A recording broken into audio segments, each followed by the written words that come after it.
But you got to do something for the dream to come to pass. Amen. You can't just sit there. The name was Larry Walters. Common man who had come in from his truck driving 18-wheeler, go into the backyard, I guess, of his track home. And he would lay back on his lounge chair, few drinks, peanut butter and jelly sandwiches, and he would lay back and watch the airplanes from the international LA airport fly over it, day after day. But one day something got a hold of Brother Larry Walters. And he began to watch these planes, and he had a dream of flying. So old Brother Larry went out and he bought some 29 small weather balloons, a couple of tanks of helium, drug them into his backyard. He tied his lawn chair down to a stake he drove deep down into the ground in his backyard. He filled the weather balloons up, tied them to a lawn chair, laid down on it his drinks, his peanut butter and jelly sandwiches, and he had a Red Ryder BB gun. A man after my own heart.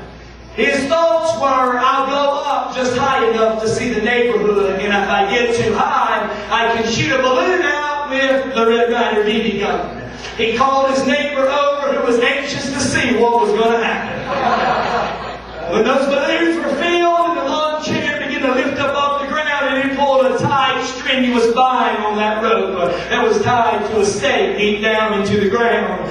And when that neighbor came over with a sharp blade in his hand, Larry Walters grabbed hold of his Red Ryder, his peanut butter and jelly sandwiches, his drinks, and held on and said, cut the rope. Expecting only to go a couple of 100 feet in the air, he made it to 10,000 feet, and he was in the landing pattern of the international LA airport when a DC-10 flew by and called back to the international airport and said, you're not going to believe what I see. You're not going to believe this, but there's a man at 10,000 feet on a lawn chair with weather balloons tied to him. A helicopter sent out, picked him up, retrieved him, brought him back down to earth. And the interviewer said this, Mr. Walters, what were you thinking? And he said, verbatim, well, you just can't sit there. If you want to see your dream, if you want to see it come to pass, you got to understand you can't just sit there. But you must learn to be aggressive. And the one thing that I know as I come to a conclusion that's going to keep your dream alive, there's one thing. One thing that'll keep your dream alive. The scripture said Joseph was cast into a hole in our tents.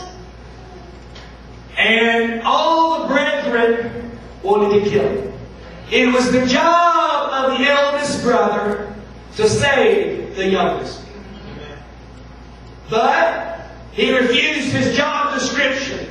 And Judah opened his mouth and came up with a plan. Judah, which means praise. We find that Joseph was pulled out by praise. Your dream is going to stay alive by the praise you exercise in the house of God. Let me tell you something.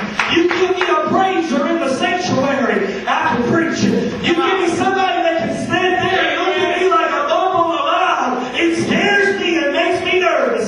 So if you can just let me get next to my praiser, let me know somebody that can worship God. It'll keep my dream alive. It'll keep me believing that He is still able. We need to understand praise the Lord up. When you stand with me tonight with hands raised high and a voice of praise that's going to cause a resurrection of your dream to come alive again.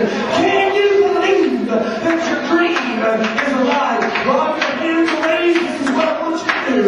Hands raised high, I want you to step out of your pew. Come around the altar, and we're going to lift our voices unto God because there is a resurrection of a dream. It's